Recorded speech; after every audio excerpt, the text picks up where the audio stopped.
जय श्री कृष्णा दोस्तों। आज के इस वीडियो में मैं आप सभी को योगिनी एकादशी की व्रत कथा सुनाऊंगी। आषाढ़ मास के कृष्ण पक्ष में पड़ने वाली एकादशी को योगिनी एकादशी कहते हैं। योगिनी एकादशी का उपवास रखने से समस्त पापों का नाश होता है तथा इस लोक में भोग और परलोक में मुक्ति भी मिलती है। तो आइए सुनते हैं योगिनी एकादशी व्रत कथा। महाभारत काल की बात है। एक बार धर्मराज युधिष्ठिर ने भगवान श्री कृष्ण से कहा, हे त्रिलोकीनाथ, मैंने ज्येष्ठ माह के शुक्ल पक्ष की निर्जला एकादशी की कथा सुनी। अब आप कृपा करके आषाढ़ माह के कृष्ण पक्ष की एकादशी की कथा सुनाइए। इस एकादशी का नाम तथा महात्म्य क्या है, आप मुझे विस्तार पूर्वक बताइए। श्री कृष्ण ने कहा, हे पांडुपुत्र, आषाढ़ माह के कृष्ण पक्ष की एकादशी का नाम योगिनी एकादशी है। इसके व्रत से सभी पाप नष्ट हो जाते हैं।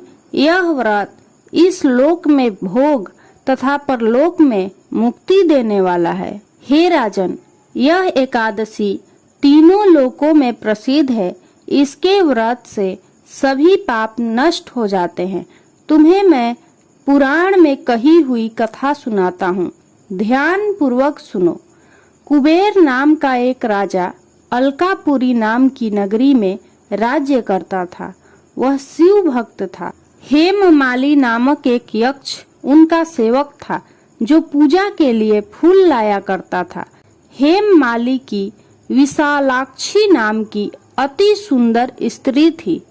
एक दिन वह मानसरोवर से पुष्प लेकर आया, किंतु कामासक्त होने के कारण पुष्पों को रखकर अपनी पत्नी के साथ हास्य विनोद करने लगा। इस भोग विलास में दोपहर हो गई। हेममाली की राह देखते देखते जब राजा कुबेर को दोपहर हो गई तो उसने क्रोध पूर्वक अपने सेवकों को आज्ञा दी कि तुम लोग जाकर पता लगाओ कि हेममाली अभी तक पुष्प लेकर क्यों नहीं आया। जब सेवकों ने उसका पता लगा लिया तो राजा के पास जाकर बताया, हे राजन, वह हेममाली अपनी स्त्री के साथ हास्य विनोद कर रहा है।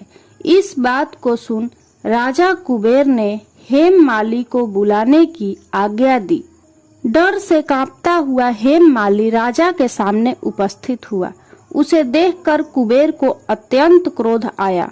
राजा ने अति क्रोध भरे स्वर में कहा, तूने मेरे परम पूजनीय देवों के भी देव भगवान भोलेनाथ का अपमान किया है। मैं तुझे श्राप देता हूँ कि तू स्त्री के वियोग में तड़पे और मृत्यु लोक में जाकर कोढ़ी का जीवन व्यतीत करे। कुबेर के श्राप से वह उसी क्षण स्वर्ग से पृथ्वी पर आ गिरा और कोढ़ी हो गया। उसकी स्त्री भी उससे विछड़ गई। मृत्यु लोक में आकर उसने अनेक भयंकर कष्ट भोगे, किंतु शिव जी की कृपा से उसकी बुद्धि मलिन न हुई और उसे पूर्व जन्म की भी सुध रही। अनेक कष्टों को भोगता हुआ तथा अपने पूर्व जन्म के कुकर्मों को याद करता हुआ वह हिमालय पर्वत की तरफ चल पड़ा। चलते चलते वह मार्कंडेय ऋषि के आश्रम में जा पहुंचा। वह ऋषि अत्यंत वृद्ध तपस्वी थे। ऋषि को देखकर हेममाली वहां गया और उन्हें प्रणाम करके उनके चरणों में गिर पड़ा। हेममाली को देखकर मार्कंडेय ऋषि ने कहा, तूने कौन सा पाप किया है जिससे तू कोढ़ी हुआ और भयानक कष्ट भोग रहा है। महर्षि की बात सुनकर हेममाली बोला, हे मुनि श्रेष्ठ, मैं राजा कुबेर का सेवक था। मेरा नाम हेममाली है। मैं प्रतिदिन मानसरोवर से फूल लाकर शिव पूजा के समय कुबेर को दिया करता था। एक दिन पत्नी के साथ हास्य विनोद करते हुए मुझे समय का ज्ञान ही नहीं रहा और दोपहर तक पुष्प न पहुंच सका। तब उन्होंने मुझे श्राप दिया कि तू अपनी स्त्री का वियोग और मृत्यु लोक में जाकर कोढ़ी बनकर दुख भोग।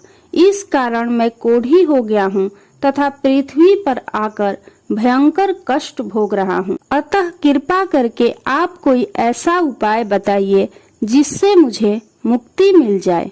मार्कंडेय ऋषि ने कहा, हे हेममाली, तूने मेरे सम्मुख सत्य वचन कहे हैं, इसलिए मैं तेरे उद्धार के लिए एक व्रत बताता हूँ।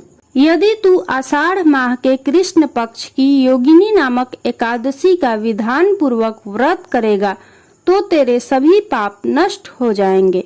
महर्षि के वचन सुन हेममाली अति प्रसन्न हुआ और उनके वचनों के अनुसार योगिनी एकादशी का विधान पूर्वक व्रत करने लगा। इस व्रत के प्रभाव से वह अपने पुराने स्वरूप में आ गया और अपनी स्त्री के साथ सुख पूर्वक रहने लगा।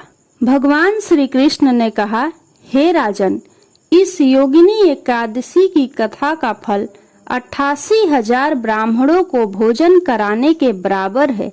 इसके व्रत से सभी पाप नष्ट हो जाते हैं और अंत में मोक्ष प्राप्त करके प्राणी स्वर्ग का अधिकारी बनता है। यदि आपको यह योगिनी एकादशी व्रत की कथा अच्छी लगी हो तो कमेंट बॉक्स में ओम नमो भगवते वासुदेवाय नमः जरूर लिखें।